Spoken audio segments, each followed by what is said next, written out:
13তম বার্ষিক জ্যোতিষ সম্মেলন এবং সমাবর্তন অনুষ্ঠানের এদিন আয়োজন করা হয়। রাজধানী আগরতলার প্রেস ক্লাবে অনুষ্ঠানকে কেন্দ্র করে সংশ্লিষ্টদের উৎসাহ ছিল বেশ লক্ষণীয়।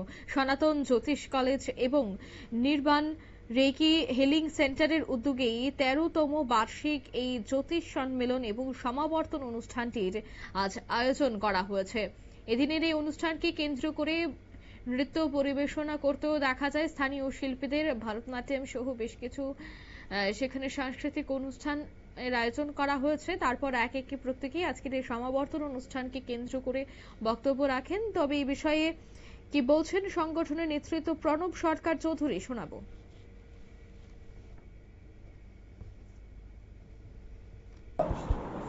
একটা জ্যোতিষ সম্মেলন, আমরা বিগত 15 বছর এই জ্যোতিষ নিয়ে চর্চা করি।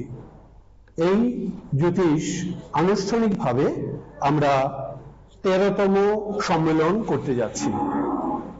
এই সম্মেলনের প্রধান উদ্দেশ্য হচ্ছে বিশ্ববাসীর কল্যাণ সাধন করা। সনাতন জ্যোতিষ কলেজ পরপর এই অনুষ্ঠান করে যান। এখানে সকল ব্যক্তিদেরকে দল নির্বিশেষে ধর্ম বর্ণ সকলেই উপস্থিত হয়ে সনাতন অনুরাগীরা এখানে এসে হাজির হন। আমরা বিভিন্ন আধ্যাত্মিক চেতনার ব্যক্তিত্বকে জাগ্রত করাই এই অনুষ্ঠানের মাধ্যমে। কিছু অসৎ ব্যবসায়িক রয়েছেন যারা এই জ্যোতিষটাকে নিয়ে আজে বাজে কাজ করেন। আমরা চাই তাদের মুখোশ ভেঙে দিয়ে নতুনত্বভাবে এডুকেশনের মাধ্যমে শিক্ষা দীক্ষার মধ্য দিয়ে সনাতন পদ্ধতিতে এই যাতে জ্যোতিষটা পরিচালনা হয়, তাই আমরা এই অনুষ্ঠানটাকে পরিচালনা করি। এই অনুষ্ঠানের বিশেষ কর্মধারায় যিনি রয়েছেন গৌতম শীল মহাশয়, উনার বাড়িতেই একটা সনাতন জ্যোতিষ কলেজের নামে একটা প্রতিষ্ঠান আছে। প্রতি বছর আমরা সেখান থেকে কয়েকশ জ্যোতিষ তৈরি করি। পরীক্ষার মাধ্যমে অ্যাডমিশন নিয়ে নানানভাবে শিক্ষা দীক্ষা দিয়ে আমরা এটাকে তৈরি করি। আমরা চাই, আমাদের উদ্দেশ্য ভারতবর্ষের এই সনাতনকে সঠিক জায়গায় পৌঁছে দেওয়ার জন্য।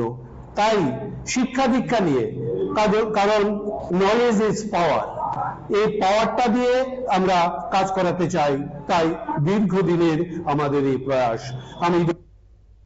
আপনারা শুনলেন, অর্থাৎ জ্যোতিষ তৈরি করা এবং অভিজ্ঞতাকে কাজে লাগানো, সবটা বিষয়কে কেন্দ্র করে কিভাবে ভালো জ্যোতিষ এবং যে দক্ষতাকে আরো বাড়িয়ে নিয়ে যাওয়া যায় সে বিষয়টা নিয়ে কিন্তু এদিনের এই আলোচনা সভা অনুষ্ঠানটির আয়োজন করা হয়েছে, যেখানে প্রত্যেকের মধ্যে ছিল বেশ উৎসাহ। নিয়ে নিচ্ছি ছোট্ট একটি বিজ্ঞাপন বিরতি, সঙ্গে থাকুন।